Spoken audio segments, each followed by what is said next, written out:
Hi hello welcome back to Lakshmi Kallapur YouTube channel. Special ಆಗಿ ಮೆಂತೆ ಪಲಾವ್ ಯಾವ ರೀತಿ ಮಾಡೋದು ಅಂತ ತೋರಿಸ್ತಾ ಇದ್ದೀನಿ. ಬನ್ನಿ ಯಾವ ರೀತಿ ಮಾಡಿದ್ದೀನಿ ಅಂತ ನೋಡ್ಕೊಬರೋಣ. ಫ್ರೆಂಡ್ಸ್, ಇವತ್ತು ನಾನು ಔಟ್ಡೋರ್ ಶೂಟ್ ಮಾಡ್ತಾ ಇದ್ದೀನಿ. ನೋಡಿ, ವ್ಯೂಸ್ ತುಂಬ ಚೆನ್ನಾಗಿದೆ. ಹಾಗೆ ಮೆಂತೆ ಪಲಾವ್ ಕೂಡ ನೋಡಿ ಈ ರೀತಿಯಾಗಿ ಬಂದಿದೆ. ಮಾಡುವ ವಿಧಾನ ಯಾವ ರೀತಿ ಅಂತ ನೋಡೋಣ. ಇವಾಗ ಒಂದು ಮಿಕ್ಸರ್ ಜಾರ್ ತೊಗೊಂಡಿದ್ದೀನಿ. ಮೊದಲಿಗೆ ನಾನು ಶುಂಠಿ ಹಾಕ್ಕೊಳ್ತಾ ಇದ್ದೀನಿ ಮಿಕ್ಸರ್ ಜಾರಿಗೆ. ಹಾಗೆ ಬೆಳ್ಳುಳ್ಳಿ ಸಹ ಹಾಕ್ಕೊಳ್ಬೇಕು. ನಂತರ ಕ್ಲೀನಾಗಿ ತೊಳೆದಿಟ್ಟಿರುವಂಥ ಕೊತ್ತಂಬರಿ ಸೊಪ್ಪನ್ನು ನಾನು ಸೇರಿಸ್ಕೊಳ್ತಾ ಇದ್ದೀನಿ. ಆಮೇಲೆ ರುಚಿಗೆ ಖಾರಕ್ಕೆ ಅನುಗುಣವಾಗಿ ನಾನಿಲ್ಲಿ 4 ಹಸಿಮೆಣಸನ್ನು ತೆಗೆದುಕೊಂಡಿದ್ದೆ. ನಂತರ ಗರಂ ಮಸಾಲೆಗೆ ನೋಡಿ ಏಲಕ್ಕಿ, ಲವಂಗ, ಚಕ್ಕೆ ಅಂತ ಹೇಳ್ತೀವಿ, ಅದನ್ನು ಹಾಕ್ಕೊಂಡು ಒಂದು ಪೇಸ್ಟ್ ಮಾಡಿ ರೆಡಿ ಮಾಡಿ ಇಟ್ಕೊಂಡ್ರೆ ಆಯಿತು. ಇಲ್ಲಿ ನಾನು ಅಕ್ಕಿ ತೊಗೊಂಡಿದ್ದೀನಿ, ಹಸಿರು ಬಟಾಣಿ ತೊಗೊಂಡಿದ್ದೀನಿ. ಮೊದಲಿಗೆ ನಾವು ರುಬ್ಬಿಟ್ಟಿರುವಂಥ ಮಸಾಲೆ ಕೂಡ ಇದರಲ್ಲಿ ತೊಗೊಂಡಿದ್ದೀನಿ. ಮೆಂತ್ಯ ಸೊಪ್ಪು, ಪುದೀನ ಸೊಪ್ಪು, ಈರುಳ್ಳಿ, ಟೊಮೆಟೊ ಮತ್ತು ಉಪ್ಪು, ಅರಿಶಿನ ಪುಡಿ, ಎಣ್ಣೆ ತೊಗೊಳ್ಬೇಕು. ಇವಾಗ ಕುಕ್ಕರ್ ಬಿಸಿ ಇಟ್ಕೊಂಡು 2ರಿಂದ 3 ಚಮಚದಷ್ಟು ಎಣ್ಣೆ ಹಾಕ್ಕೊಳ್ತಾ ಇದ್ದೀನಿ. ಎಣ್ಣೆ ಬಿಸಿ ಆಗ್ತಾಯಿದೆ. ಇಲ್ಲಿ ನೋಡಿ ವೆದರ್ ಎಷ್ಟು ಚೆನ್ನಾಗಿದೆ, ಮಳೆ ಬರೋ ಥರ ಇದೆ. ತುಂಬ ಖುಷಿ ಆಗ್ತದೆ ಔಟ್ಡೋರ್ ಶೂಟ್ ಮಾಡುವಾಗ. ಈಗ ಕುಕ್ಕರಲ್ಲಿ ಎಣ್ಣೆ ಬಿಸಿ ಆಯಿತು. ಹಾಗೆ ನಾನು ಈರುಳ್ಳಿ ಹಾಕ್ಕೊಂಡಿದ್ದೀನಿ. ಈರುಳ್ಳಿಯನ್ನು ಒಳ್ಳೆಯದಾಗಿ ಬೇಯಿಸ್ಕೊಳ್ಬೇಕು. ಬೆಂದ ನಂತರ 2 ಟೊಮೆಟೊವನ್ನು ಕಟ್ ಮಾಡಿ ಇಟ್ಕೊಂಡಿದ್ದೆ, ಅದನ್ನು ಇದಕ್ಕೆ ಹಾಕ್ಕೊಳ್ತಾ ಇದ್ದೀನಿ. ಇವೆರಡನ್ನು ಚೆನ್ನಾಗಿ ಬೇಯಿಸ್ಕೊಳ್ಬೇಕು. ಹಸಿ ಅಂಶ ಕಡಿಮೆ ಆಗಬೇಕು. ಆನಂತರ ನಾನು ಮೊದಲಿಗೆ ಒಂದು ಮಸಾಲೆ ರುಬ್ಬಿ ಇಟ್ಕೊಂಡಿದ್ದೆ, ಅದನ್ನು ಇದಕ್ಕೆ ಸೇರಿಸ್ಕೊಳ್ತಾ ಇದ್ದೀನಿ. ಎಲ್ಲವನ್ನು ಹಾಕಿ ಚೆನ್ನಾಗಿ ಮಿಕ್ಸ್ ಮಾಡಿಕೊಳ್ಬೇಕು.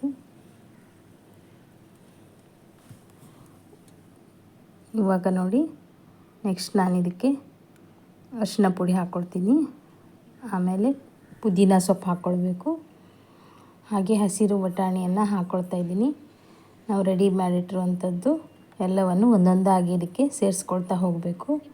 ನಂತರ ಕ್ಲೀನಾಗಿ ತೊಳೆದು ಇಟ್ಟಿರುವಂಥ ಮೆಂತ್ಯ ಸೊಪ್ಪು ಇದನ್ನು ಸಹ ಇದಕ್ಕೆ ಸೇರಿಸ್ಕೊಂಡು ನಂತರ ರುಚಿಗೆ ಎಷ್ಟು ಬೇಕಷ್ಟು ಉಪ್ಪು ಹಾಕ್ಕೊಳ್ಬೇಕು.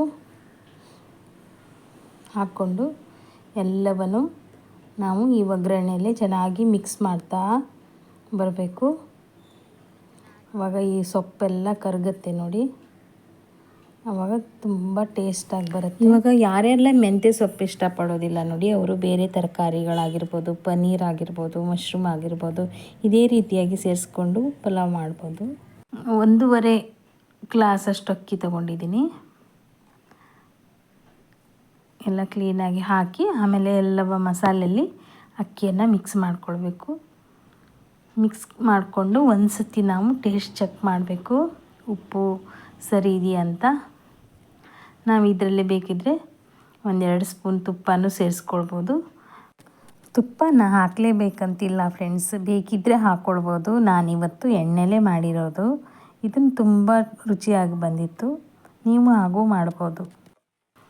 ನಾವೇನು ಮನೇಲಿರುತ್ತೋ ಅದೇ ಸಾಮಗ್ರಿಗಳನ್ನು ಬಳಸಿ ನಾವು ರುಚಿಕರವಾಗಿ ಯಾವುದೇ ಅಡುಗೆಯನ್ನು ನಾವು ಮಾಡ್ಕೊಳ್ಬೋದು.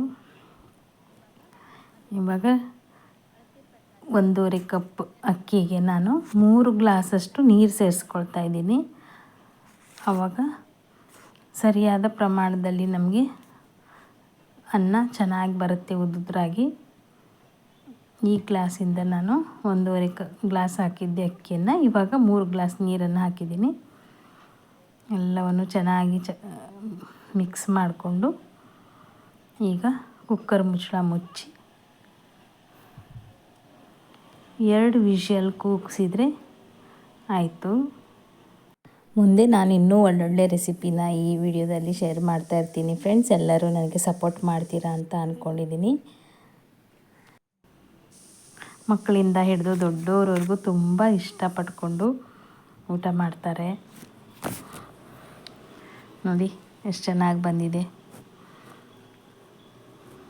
ಇದನ್ನು ಹಗುರ ಮಿಕ್ಸ್ ಮಾಡಬೇಕು, ಇಲ್ಲಾಂದರೆ ಉದುರಾಗ ಆಗಲ್ಲ, ಮೆತ್ತಗಾಗಿಬಿಡುತ್ತೆ. ಹಾಗಾಗಿ ಸ್ಲೋ ಮಿಕ್ಸ್ ಮಾಡಿ ನಂತರ ನಾವು ಊಟಕ್ಕೆ ಬಡಿಸ್ಬೋದು. ನೋಡಿ, ನಿಮಗೂ ಈ ರೆಸಿಪಿ ಇಷ್ಟ ಆಗಿದರೆ ಟ್ರೈ ಮಾಡ್ತೀರಾ ಅಂದ್ಕೊಂಡಿದ್ದೀನಿ. ನೋಡಿದ್ರಲ್ವಾ ಈಸಿಯಾಗಿ ಮೆಂತ್ಯ ಪಲಾವ್ ಯಾವ ರೀತಿ ಮಾಡೋದಂತ. ಇದನ್ನು ತಿನ್ನುವಾಗ 1 ಸ್ಪೂನ್ ತುಪ್ಪ ಹಾಕ್ಕೊಂಡು ತಿಂದರೆ ತುಂಬ ಚೆನ್ನಾಗಿರುತ್ತೆ. ಮತ್ತು ಈ ವಿಡಿಯೋ ನಿಮಗೆ ಇಷ್ಟ ಆಗಿದೆ ಅಂದ್ಕೊಳ್ತೀನಿ. ಇಷ್ಟ ಆಗಿದ್ದರೆ ಲೈಕ್ ಮಾಡಿ, ಶೇರ್ ಮಾಡಿ, ಸಬ್ಸ್ಕ್ರೈಬ್ ಮಾಡೋದನ್ನು ಮರಿಬೇಡಿ. ವಿಡಿಯೋ ನೋಡಿದ್ದಕ್ಕಾಗಿ ಧನ್ಯವಾದಗಳು.